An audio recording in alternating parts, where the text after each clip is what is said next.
Dobar dan vsem. Govorimo zdaj o sili trenja. Torej, sila trenja se pojavi, ko eno telo drsi po eni površini in se upira temu drsanju. Sedaj, poglejmo malo situacijo. Imamo neko telo na neki površini. To telo ima eno težo, ki je masa krat gravitacijski pospešek. To je posledica drugega Newtonovega zakona, ki pravi, da sila je masa krat pospešek. Kot poseben primer teža je masa krat gravitacijski pospešek. Po tretjem Newtonovem zakonu imamo reakcijo na to silo, reakcijo podlage. Torej, ta površina reagira z eno silo, ki ima enako velikost, ampak je nasprotno usmerjena. Ponavadi označujemo s Fn ali pa kar enostavno z N. Se kliče normalna sila, je pravokotna na podlago. Torej, recimo, da zdaj mi vlečemo to telo vzporedno s podlago z neko silo F. Se bo pojavilo neko trenje, ki se zmeraj jasno upira tej sili, ki hoče premikati telo. Ja, in sedaj se vprašamo, čemu je enaka sila trenja, kako jo izračunamo? Torej, prej še moramo nekaj razlikovati, silo lepenja in silo trenja, vendar se obe izračunata na isti način.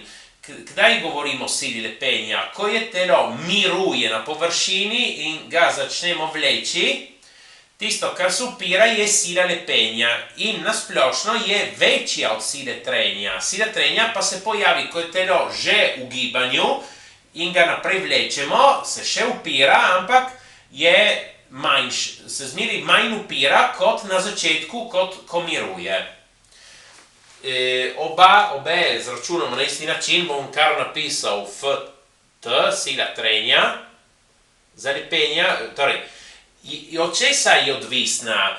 Tudi če sila trenja deluje v tej smeri, vzporedno z podlago, je odvisna od sile, ki deluje v smeri pravokotno na podlago. Če mi bolj pritiskamo na telo, bo težje drselo.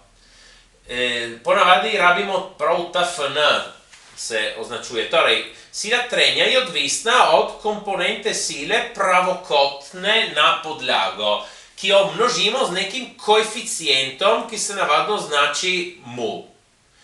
Torej, zdaj, če govorimo o sili lepenja in sili trenja, vrednost od mu bo različna, samo to. Lahko najdete v tabelah razne vrednosti koeficientov lepenja in trenja za različne materijale, ko en material drsi po enem drugem materialu. Prav, če imamo vodoravno površino, ta komponenta sile pravokotna na podlago je enako velika teži. In teža je masa krat gravitacijski pospešek.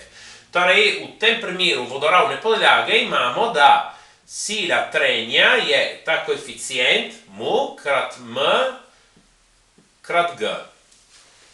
Ja, in poglejmo še eno stvar, kako se giblje, torej v navpični smeri se ti dve sili sta enako veliki, nimamo gibanja v navpični smeri. V vodoravni smeri pa lahko imamo tudi gibanje. Kako vplivata sila F in sila trenja na to telo? Ja, sila trenja zaustavlja ta F, vleče v nasprotno smer. Skupen vpliv rezultanta T in T, rezultanta sil na telo v vodoravni smeri, ima kot velikost F minus Ft. Čeprav še zmeri govorimo o eni vektorski vsoti, njena velikost vektorske vsote se dobi s tem, da odštevamo ti sili, ker sta vzporedni in nasprotno usmerjeni. Ja, torej ta F minus Ft je tista sila, ki jo moramo rabiti v drugem Newtonovem zakonu, ki pravi, da sila je masa krat pospešek, samo ko govorimo o sili, moramo govoriti o rezultanti sil. Torej ta F minus Ft je enak m krat a, sila, masa krat pospešek. Ja, se lahko tudi zgodi, da tukaj, ko imamo trenje, da telo se ne bo gibalo pospešeno, ampak enakomerno. Torej, da pospešek bo nič. Pomeni, v tem primeru f minus ft je enako nič. In kaj to pomeni? Da f je enak ft. Se lahko tudi zgodi, da sta enaka in torej telo se giblje enakomerno. Ja, ali pa miruje. To, da se uničita sili in da se telo giblje enakomerno, lahko opazimo pri enem drugem pojavu, lahko pomislimo na padalce, ki se vržejo z letala. Na začetku se padajo pospešeno, pod vplivom teže. V določenem trenutku zračni upor postane enak sili teže in od tam naprej rezultanta sil na nje je nič in se začnejo gibati enakomerno zmeraj z stalno hitrostjo, ki je enaka hitrosti, ki so imeli en trenutek predno, sta se sili uravnovesili. Tako. Ja, drugače, torej, pazimo samo to, da tukaj moramo gledati komponento sile, ki je pravokotna na podlago. Če podlaga vodoravna, je tako.